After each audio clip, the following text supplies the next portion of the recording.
Hey everyone, and welcome back. Today, we were going on a journey back in time to uncover the true story behind a legendary figure.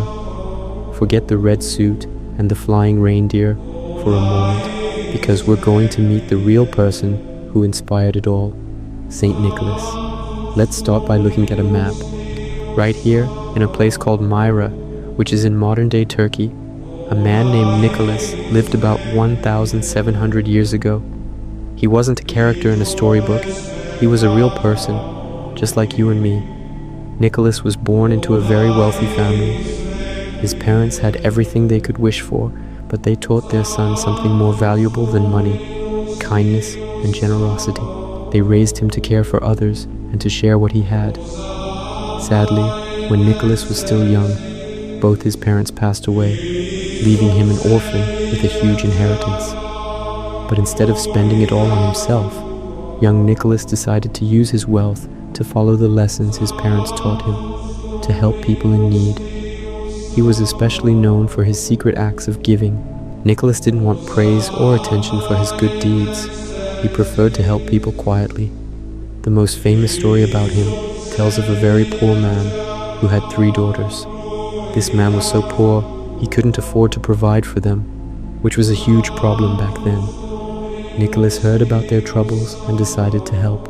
Late one night, he went to their house and threw a bag of gold through an open window. He did this 3 times, once for each daughter, providing enough money for them to have a secure future. Legend says the bags of gold landed in stockings or shoes that were left by the fire to dry, which might sound a little familiar, right? This act of secret generosity became his trademark. As he grew older, Nicholas's reputation for wisdom and kindness spread throughout Myra. The people loved him so much that they chose him to be their bishop. As Bishop of Myra, he became a powerful leader, but he never forgot his mission. He was known as a fierce defender of the innocent and a champion for the poor. He fought against injustice and always stood up for what was right, even when it was dangerous. He used his position not for power, but to serve his community and protect the vulnerable. After he became a bishop, the stories about him grew even more legendary. Many tales were told of the miracles he performed. One popular legend says he saved a group of sailors caught in a terrifying storm at sea. They prayed to him for help, and suddenly Nicholas appeared on their ship, calmed the winds and the waves, and then vanished as quickly as he had come. Because of stories like this, he became the patron saint of sailors. He was also known as a protector of children. Another famous, though grimmer, legend tells of him miraculously bringing back to life 3 young boys who had been harmed by a wicked butcher. These stories, whether entirely true or embellished over time, all point to one thing: Nicholas was seen as a powerful guardian and a source of hope for people in trouble. So, how did this kind bishop from Myra become a saint? Well, after Nicholas passed away on December 6th, the stories of his lifelong generosity, his courage, his miracles, and his unwavering faith spread far and wide. People all over the world were inspired by his example. The church officially recognized his extraordinary life and devotion, and he was canonized, becoming Saint Nicholas. His tomb in Myra became a popular destination for pilgrims, and he was celebrated as the patron saint of many groups, especially children, sailors, merchants, and even entire countries. His feast day, December 6th, became a day of celebration and gift-giving in many parts of Europe, honoring his legacy of kindness. Now, for the big question, how did Saint Nicholas, the Turkish bishop, transform into the jolly Santa Claus we know today? The connection started centuries later. When Dutch immigrants settled in America, they brought their traditions with them, including the celebration of Saint Nicholas, whom they called Sinterklaas. In their stories, Sinterklaas was a wise, elderly bishop who wore red robes and rode a white horse, delivering gifts to good children. Over time, in the melting pot of American culture, this Sinterklaas figure blended with other folk traditions. The name Sinterklaas slowly evolved into Santa Claus, Writers and artists in the 19th century, like Washington Irving and Clement Clarke Moore, who wrote "'Twas the Night Before Christmas," helped shape the modern image. The sleigh, the reindeer, the North Pole, and the iconic red suit. So, the Santa we picture today is a magical blend of a real historical person and centuries of folklore, poetry, and imagination. But what can we learn from the real St. Nicholas today? Beyond the festive traditions, his life offers some powerful lessons. First, the importance of generosity. He teaches us that giving to others, especially those with less than us, is one of the most meaningful things we can do. Second, he shows us how to help those in need. He didn't just feel sorry for people, he took action to make their lives better. And finally, perhaps the most beautiful lesson is the value of doing good in secret. Nicholas didn't give gifts to become famous or to get something in return. He did it purely out of the goodness of his heart. His story reminds us that true charity is about the act itself, not the recognition we get for it. It encourages us to find joy in helping others, quietly and humbly. So this holiday season, as you see images of Santa Claus, remember the kind-hearted bishop from Myra who started it all.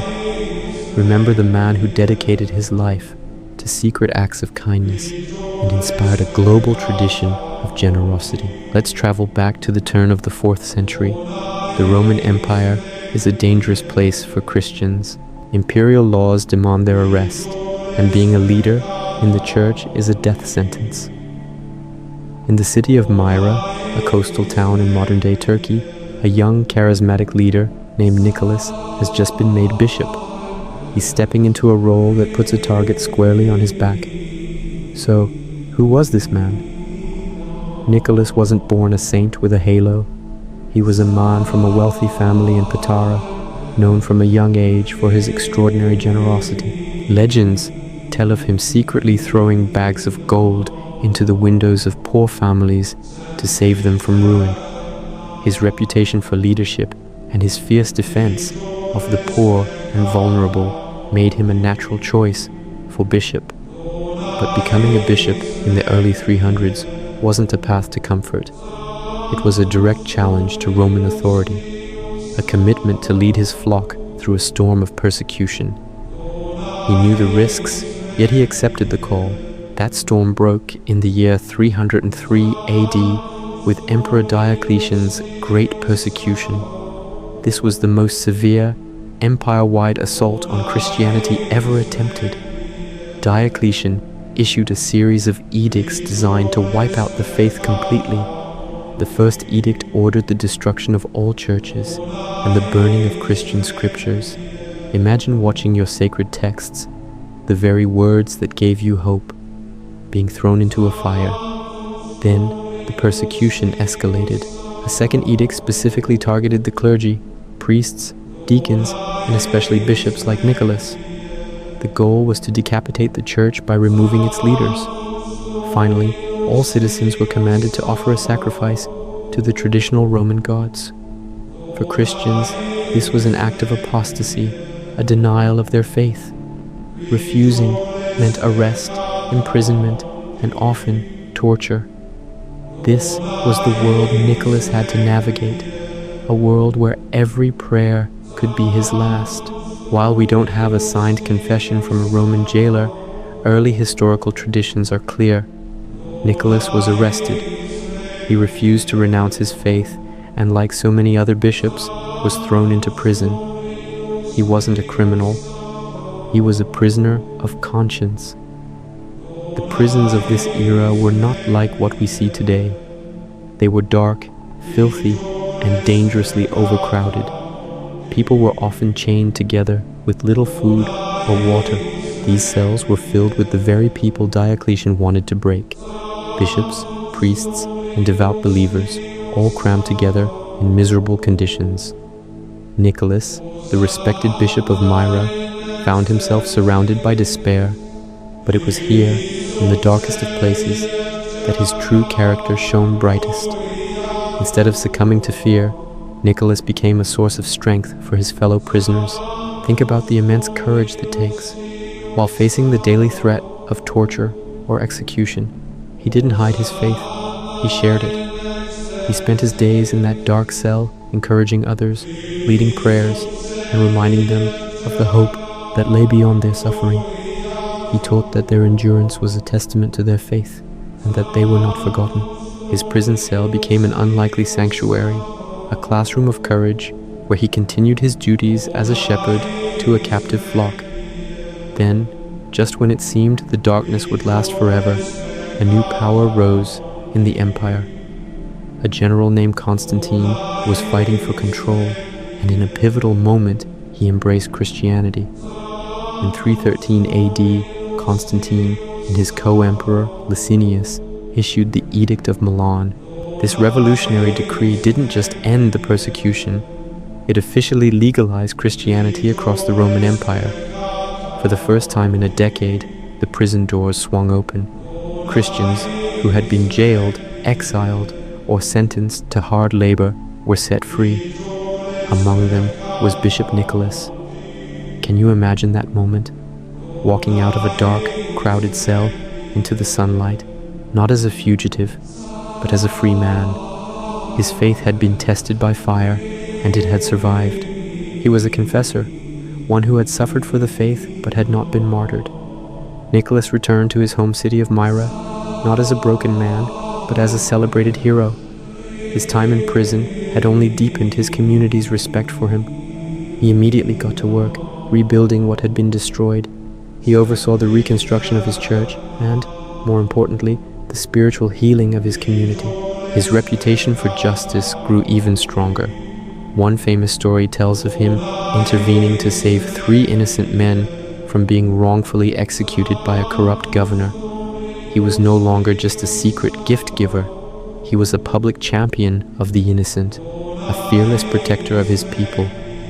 His acts of kindness and his unwavering stand for justice became the cornerstones of his legend, inspiring countless tales of his miraculous interventions.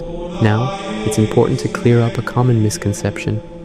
Given his suffering, many later stories depicted Nicholas as a martyr, claiming he was tortured and executed for his faith. But this isn't historically accurate. While he absolutely was persecuted and imprisoned, all the earliest and most reliable sources agree that Nicholas was released and lived for many more years. He attended the famous Council of Nicaea in 325 and died peacefully of old age, likely around the year 343. He was a hero of the faith, but he was not a martyr. So why the confusion? In the early church, martyrdom was the highest honor. The stories of saints were often shaped to fit this heroic mold.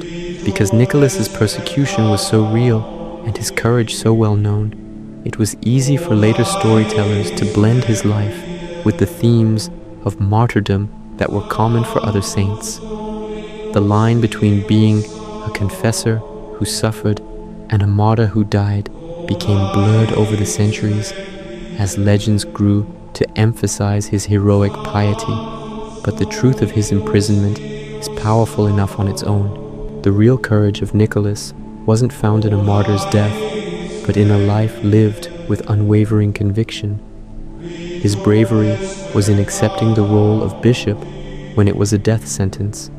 It was in comforting others while in chains, and it was in surviving the persecution to rebuild his community and become a beacon of justice and generosity for decades to come. His survival allowed his influence to grow, shaping the future of the church and inspiring the legend that continues to warm hearts around the world today. The story of St. Nicholas is not just about giving gifts, it's about the enduring power of hope in the face of fear and the courage to live for your beliefs, no matter the cost. Thanks for watching. If you want to uncover more true stories behind the world's greatest legends, be sure to like and subscribe. We'll see you next time.